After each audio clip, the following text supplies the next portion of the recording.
One of the questions every beginning artist asks at some point is, how do I develop my own art style? And the most honest answer I can give you is, it depends.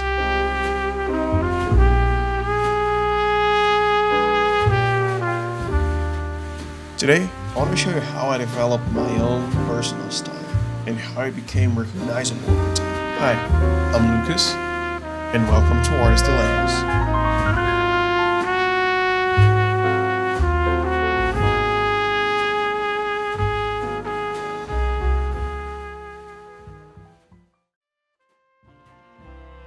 A lot of people think there's some kind of secret formula for developing art style. Like one day you wake up and suddenly your art looks unique, polished, and instantly recognizable. That's not how it works. The truth is, developing art style takes time. For some people, it happens faster. For others, it takes years. In my case, it took around 6 years. It didn't happen all at once. It was gradual. When I look back at my older drawings, I don't see a clear before and after. I see evolution, small changes, experiments, mistakes, improvements. So, if you're feeling anxious, thinking like, I need to find my art style now or my art won't matter, slow down. The mindset will only hurt you. Now you're probably thinking, okay Lucas, cut all this blah blah blah. How'd you actually do it? Let's get to the main point of this video, shall we?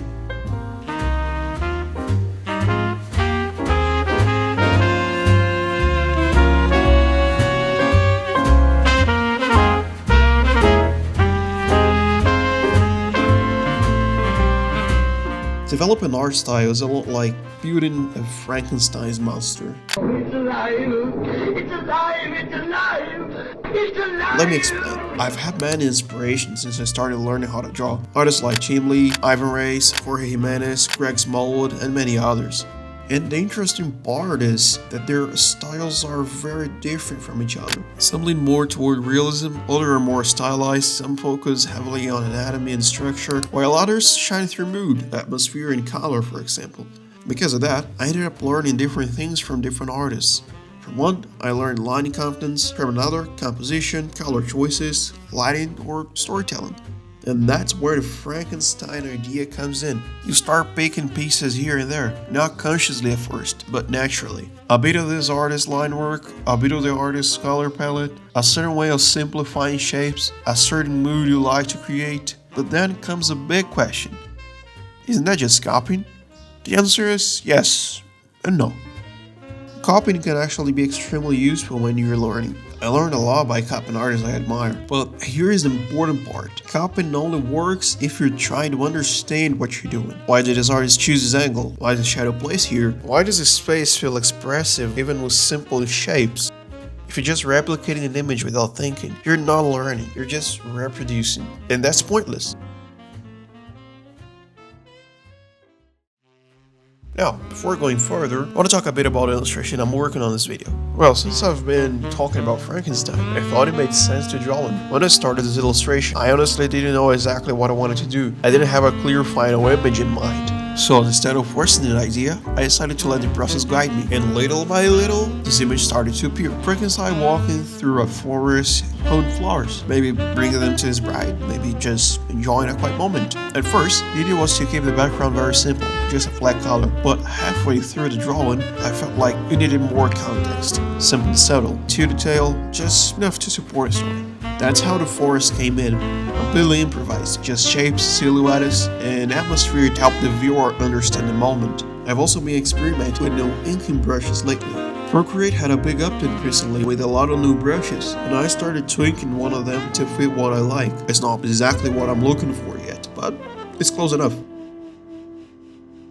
That actually connects perfectly with the idea of developing art style. Your style is not built only by copying visuals. It's all built by vibes, moods, and personal taste. In my case, I realized that I like colorful art. I like warm tones, creating illustrations that feel calm, positive, and have a good vibe to them. That's not something I forced. That's just who I am and what I enjoy making. And this is important. Your style should reflect what you like and not what you think people expect from you. Another huge part of developing your own style is experimentation. repetition. A lot of artists get stuck trying the same thing over and over again. The same character, the same stiff pose, the same technique, and that can limit your growth. Sometimes all it takes is trying something new.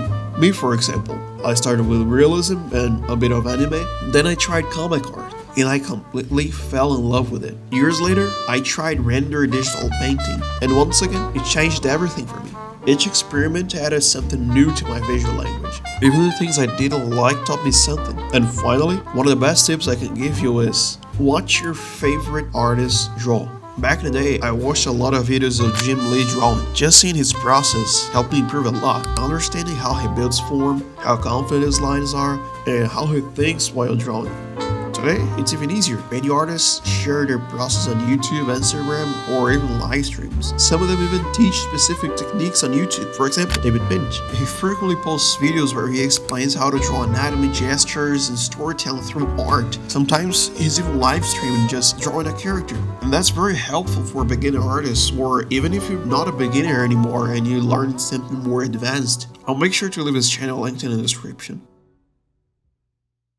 So yeah, these are the things that helped me develop my art style. But remember, this is not a recipe. It worked for me, but your path might be completely different. And at the end of the day, it's all about trying, experimenting, and slowly collecting pieces that feel right to you. Until one day, without even realizing it, you'll look at your art and think, yeah, this feels like me. And that's what really matters, enjoying the process of creating. So, if you have any questions about this topic, leave them in the comments. I'll do my best to help you out.